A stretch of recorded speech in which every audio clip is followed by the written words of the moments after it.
They sent me to kill it. But it was already dying.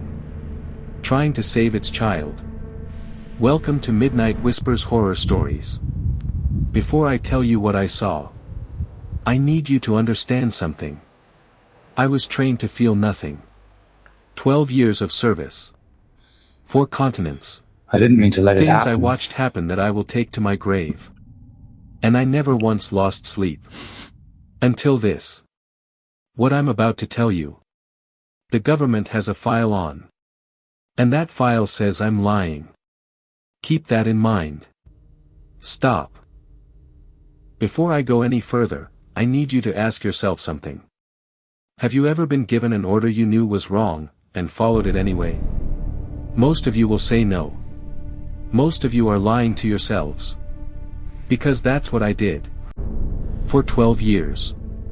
Right up until the night I walked into Blackwood Forest, and everything I thought I knew about monsters shattered. They called it a containment directive. Not a hunt. Not a mission. A containment directive.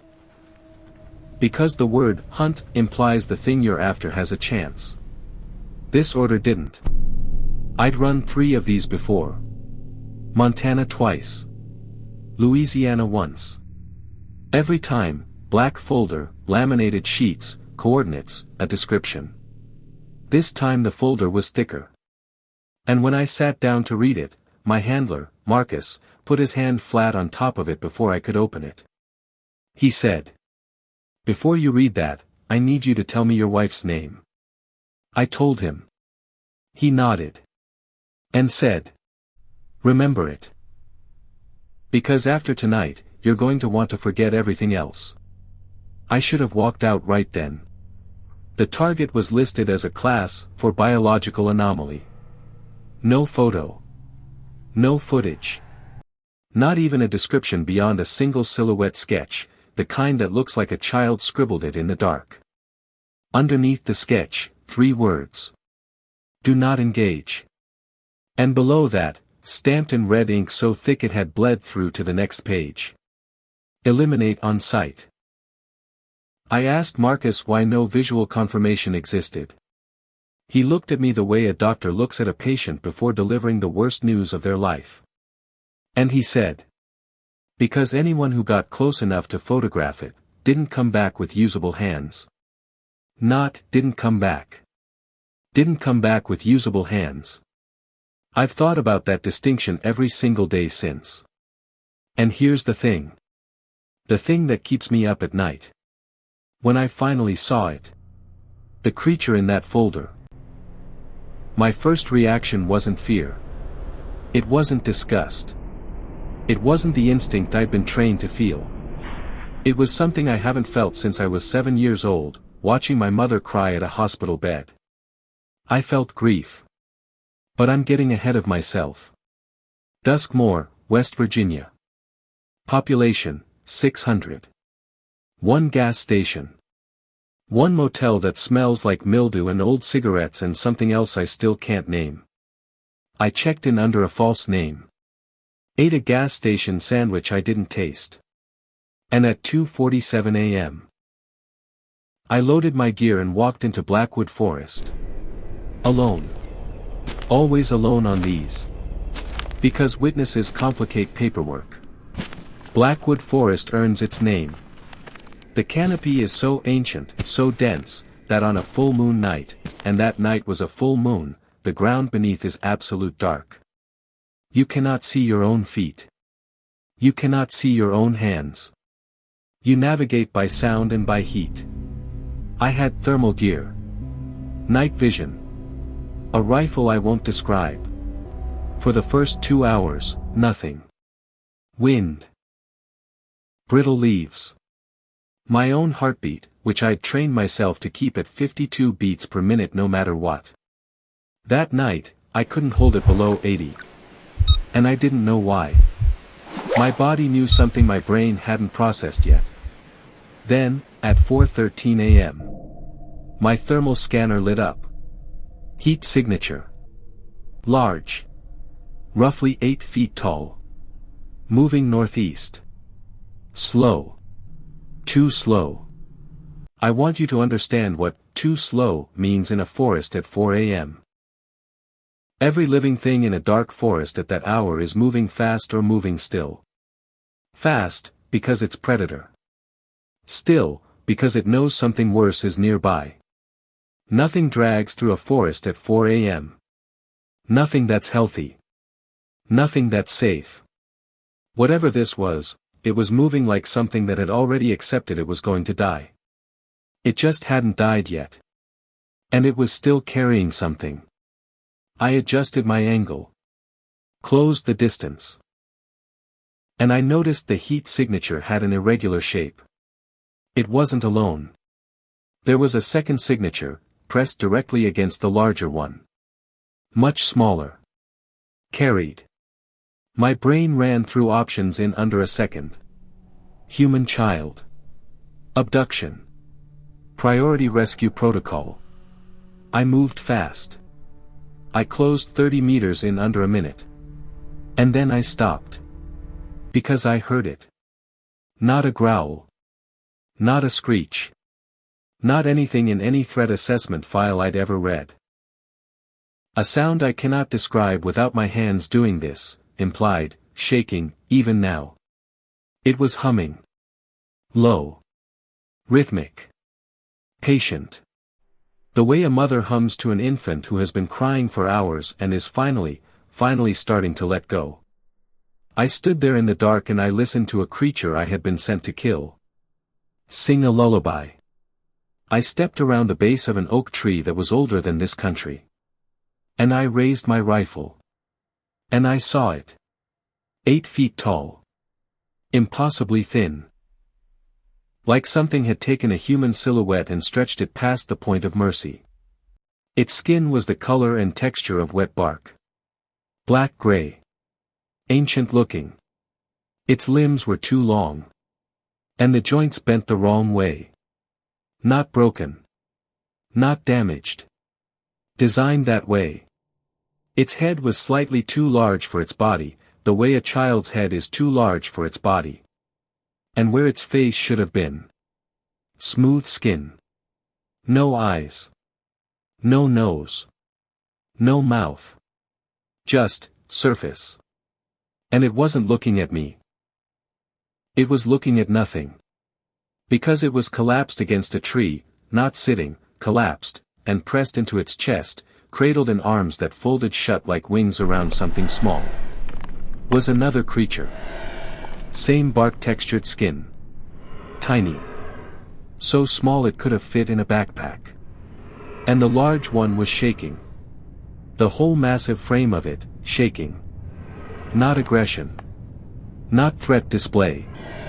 It was shaking the way a body shakes when the muscles are failing. When the blood pressure is dropping. When everything left inside you is being directed toward one final, singular purpose. Keep the small one warm. Just a little longer. Just a little longer. I had a clean shot. 12 years of training. Muscle memory so deep it bypasses conscious thought. I should have already pulled the trigger. I didn't. And I've spent 5 years trying to work out if that makes me more human. Or less. And then it happened. The creature turned its face toward me. That blank, smooth, eyeless face. And it tilted its head. Not the way an animal registers a new sound. Not threat assessment. Not territorial display. The way a person turns to acknowledge another person in the room. The way someone looks at you across a hospital waiting room. When they know you're there for the same reason they are. It saw me. With no eyes, it saw me. And something passed between us in that moment that I cannot explain and will not try to. I lowered my rifle. 3 inches. I don't know why. My hands just did it.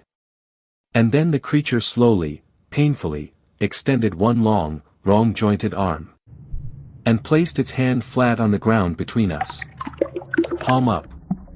Open. Barely a whisper. I've seen that gesture in 43 countries. Across a dozen languages. In war zones, in refugee camps, in interrogation rooms. It means the same thing everywhere humans do it. I am not your enemy. Please.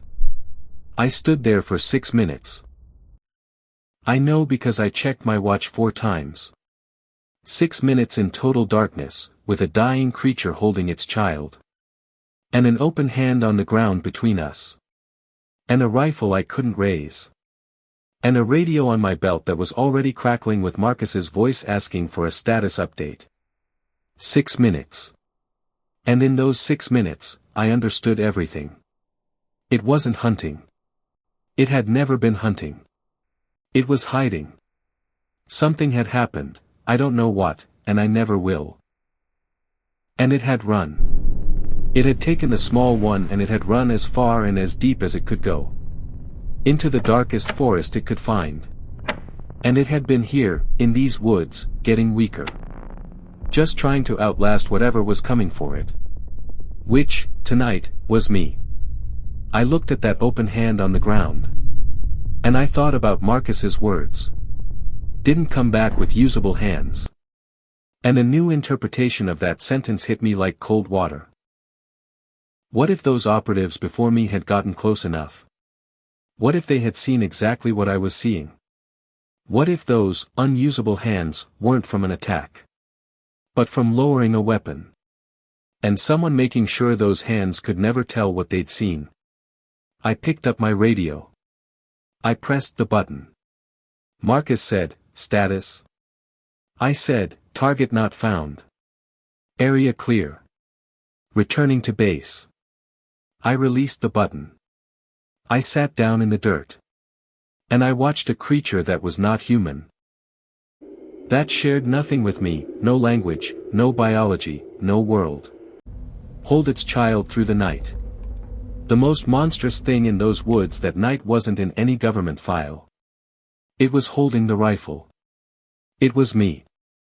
I stayed until sunrise. The light came slowly, the way it does in deep forest, not all at once but in fragments, filtering down through a million layers of leaves until the dark becomes gray and the gray becomes gold. And as that first pale light reached the ground, the small one moved. On its own. It made a sound, low, breathy, like wind across the mouth of an empty bottle, and it shifted in those folded arms. And the large creature. That massive, wrong-shaped, beautiful, terrible creature. Exhaled.